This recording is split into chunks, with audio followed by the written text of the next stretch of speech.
Hello and welcome to the analysis of the Hindu newspaper dated March 15th, 2023. In this video, we are going to talk about two important newspaper articles which are going to be very important, very significant for the civil services examination.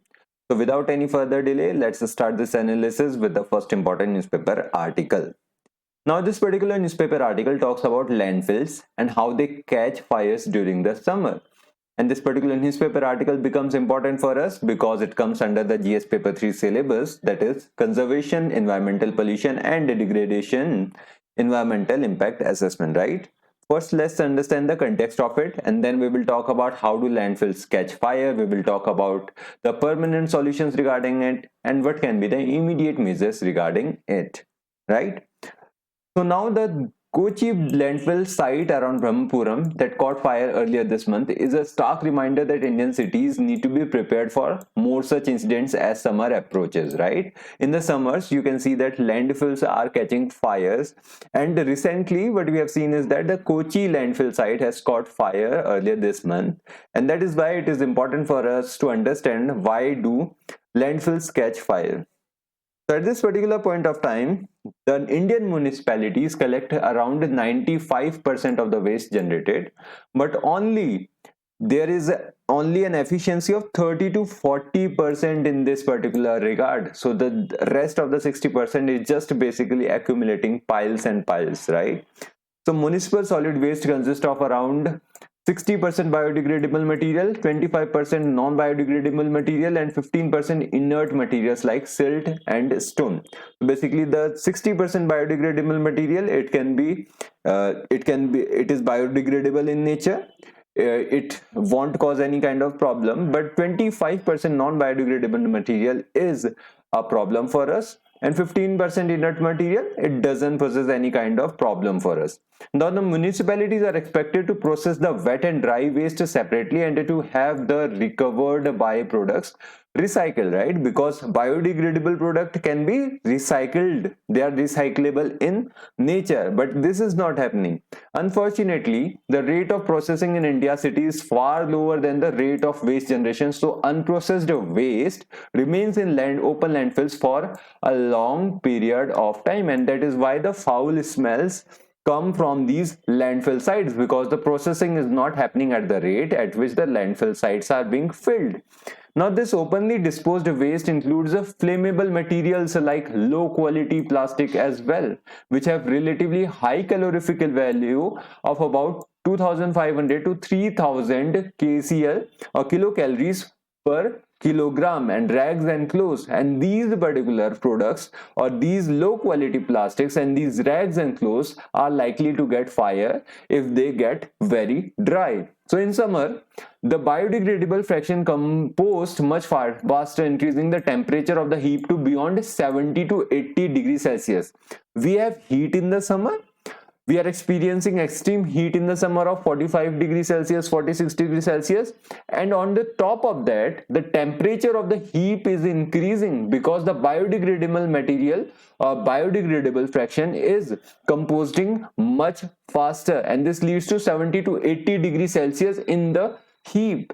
Now, a higher temperature coupled with flammable materials is the perfect situation for a landfill to catch fire. And these low quality plastics are then lit up during the summers, right? And this causes the landfills to catch fire during the summer time because the temperature increases so high. Now, is there a permanent solution to it? Well, there are two permanent solutions to it. So the first one is that you need to completely cap the material using soil and closed landfills in a scientific manner. You need to cap the soil, which means that you need to cap, or you need to put that soil for that particular use. So this solution is unsuitable in the Indian context, as the landfills can't be used again for the other purposes. Now the closed landfills have a specific standard operating procedures, including managing the methane emissions, and this is not happening in India, but we can do it in the long term. If it applies to us, we can use it in our own context. We can tweak some of the procedures, and then we can apply it to the Indian landfills as well. Now the second solution is to clear the piles of waste through bioremediation. You can use or you can separate all the biodegradable products or non-biodegradable products, and that will lead to a permanent solution regarding it, or the second solution regarding it. So these are the two solutions which are the permanent solution. But what exactly can we do in the immediate future? So what are exactly the immediate measures? Well, the first immediate action is to divide the site into blocks depending on the nature of the waste.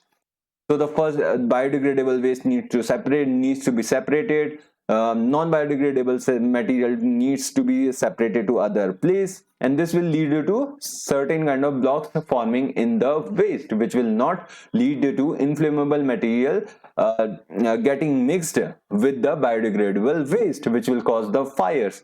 Now next is the most vulnerable part of the landfill, that is the portions with lots of plastic and clothes should be capped with soil, right? They need to be separated from the other landfills or other waste products. Now the fresh water, the fresh waster block shouldn't be kept, but enough moisture should be provided by sprinkling water, and the material should be turned regularly for aeration, which keeps the cool which helps cool the waste heap. While these measures can help reduce the fire's damage, but they are far from ideal and not long-term solutions. So the long-term solutions, that is the permanent solutions, need to be deployed at the earliest if we want to avoid the landfill fires in the future, right? So this is it regarding this particular newspaper article, and these are the solution that this particular newspaper article has seeked to offer, right? Let's move on to the next important newspaper article. Now this particular newspaper article talks about the fact that RBI has permitted banks from 18 countries to trade in the rupees, right? Now this particular newspaper article becomes important for the GS paper 3, that is Indian economy and issues relating to planning, mobilization of resources, road development and employment. We are going to talk about the special Vostro rupee accounts in this particular newspaper article, right? So banks from 18 countries have been permitted by the Reserve Bank of India to open special Vostro rupee accounts for settling payments in Indian rupees, says the government in the Rajya Sabha. So what exactly are these special Vostro rupee accounts? So basically these 18 countries can open a special rupee Vostro accounts in Indian banks, and these basically can be used for any kind of trade that happens between the importers or the exporters from these countries and the importers of these countries. So when an Indian importer wants to make a payment to a foreign trader in rupees, so the amount will be credited to this particular Vostro account, which is being set up by the other entity which is sitting in the foreign. Now similarly, when an Indian exporter has to be paid for the goods and services in rupees, this particular Vostro account will be deducted and amount credited to the exporter's regular account, right? You get it, right? You have to open, or the entities outside, the businesses from outside of this particular of India, if they have to pay the Indian importers or the exporters, they have to basically open a special rupee Vostro accounts in Indian banks.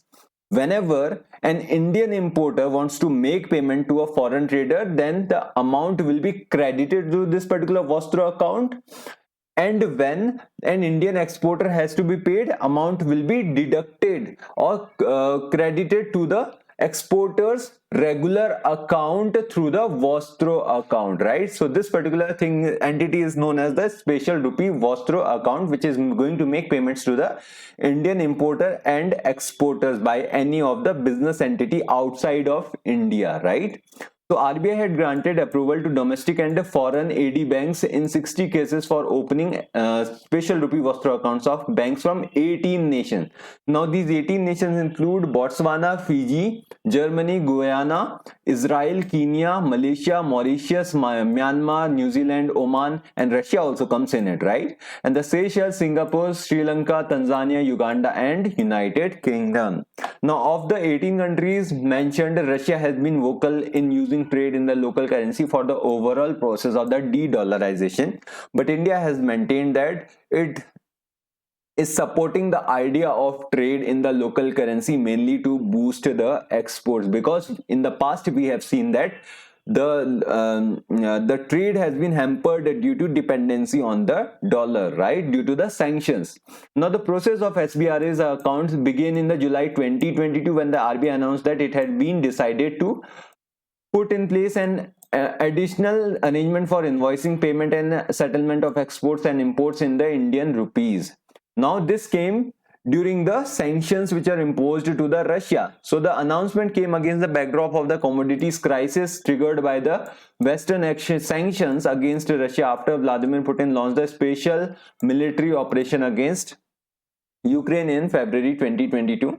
Now, the trade in local currencies has been mooted as a solution to avoid the current wave of wartime international sanctions that are hampering supply chains and global trade flows. Now, in the past 1 year, India has backed this particular special rupee Vostro account with some of the trade pacts with its partner countries such as UAE, Australia, and has begun negotiations even with the United Kingdom as well as the European Union, right? And this will lead to increase in the bilateral and global trades in the national currency, right? So we have the special rupee Vostro account in which the payments to the Indian importers and exporters will be made through the Vostro accounts. Now these Vostro accounts will be set up in the Indian banks, and will it belong to? Whom will these Vostro accounts belong to? The business entities which are outside the India, which want to trade, who want to trade in India, right? And they can pay through the Vostro accounts. In case